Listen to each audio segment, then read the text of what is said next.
Hey everybody, how's it going? This is Matt Tebow with Stacked, and today I'm joined by Dignitas support Aphromoo. How are you doing, man, after a tough game against Cloud9? Chilling, man, chilling. They're a good team. Mm-hmm. Yeah.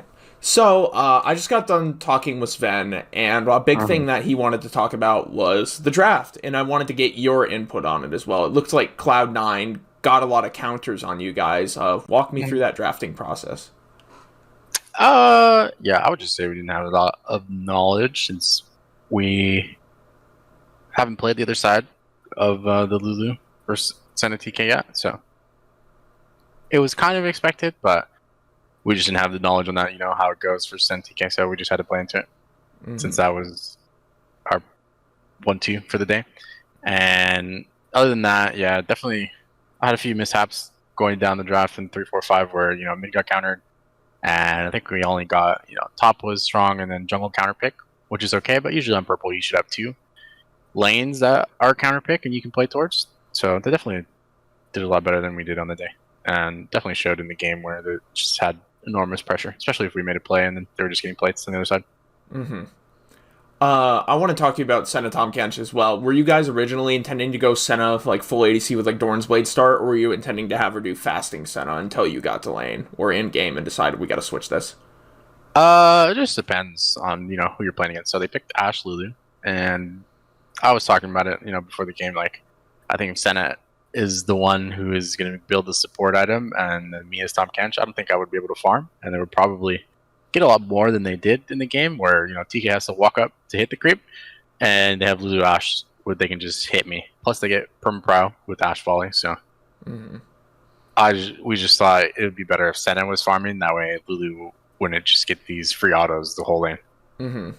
Yeah, Vulcan talked about it in his post game. He wound up getting the spell thieves, and he said, "Ah, I didn't wind up getting as much gold as I intended to do because I thought it would be Mhm. fasting Senna, but I guess not."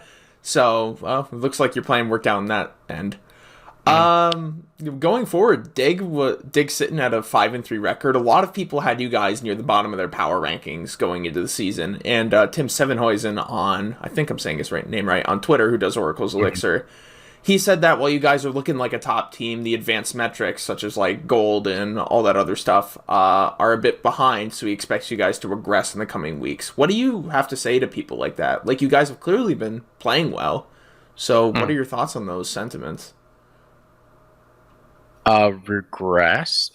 I think we're at the bottom, and there's nowhere else to go except up. So it happens, Analysts, they do their job, talk their shit.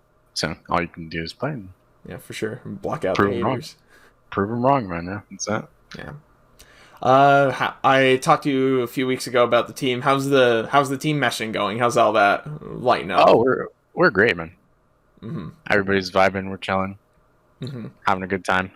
Just important, day to day. Since we do play 3 LCS games every week now, it's a lot more fun, and getting a lot of games under our belt is very important.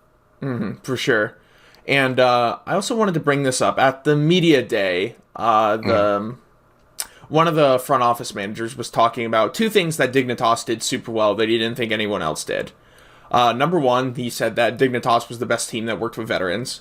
And number two, he said that they were the team that really gave Dardoch that chance to shine. And I wanted to get your comment on both of those things. How do you feel about Dignitas's work with vets like you and Dardoch, and especially how they've given Dardoch like his room to grow?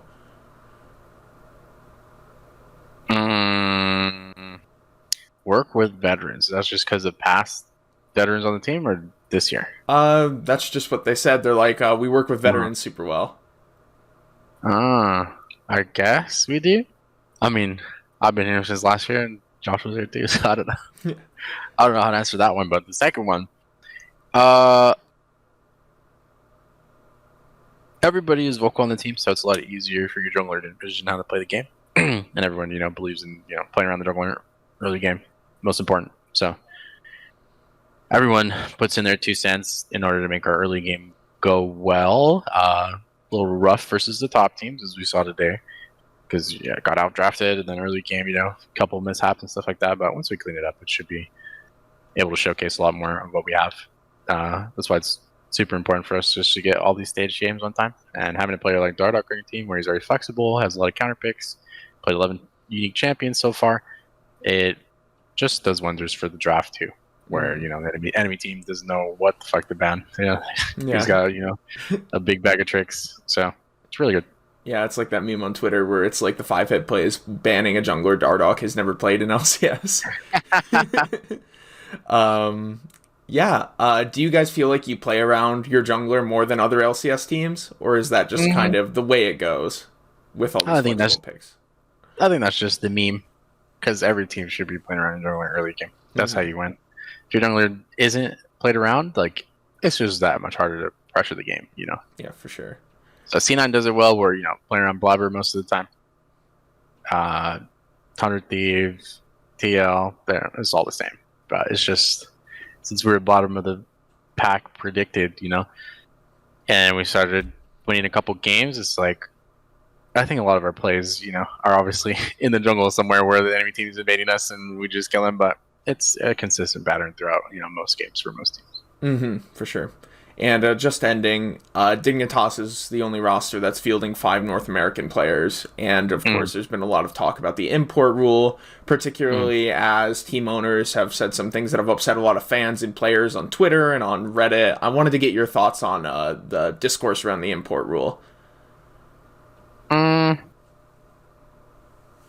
With the rule or without it, it's whatever, You're going to have different players from all different backgrounds, and all that matters is everybody on the team comes together and wants to win. Yeah, there's great players everywhere in the world.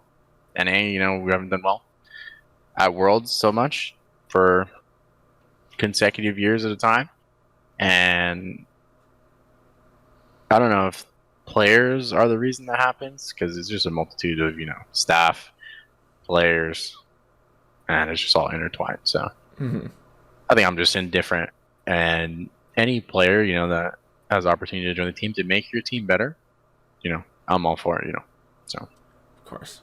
Once again, this is Dignitas support Aphromoo. I'm Matt Tebow with Stacked. You can find us online at stacked.gg and follow us on our socials at stackedlol. Aphromoo, thanks for taking the time to talk to me again, man. Good luck tomorrow. Of course. Thank you, man. Appreciate it.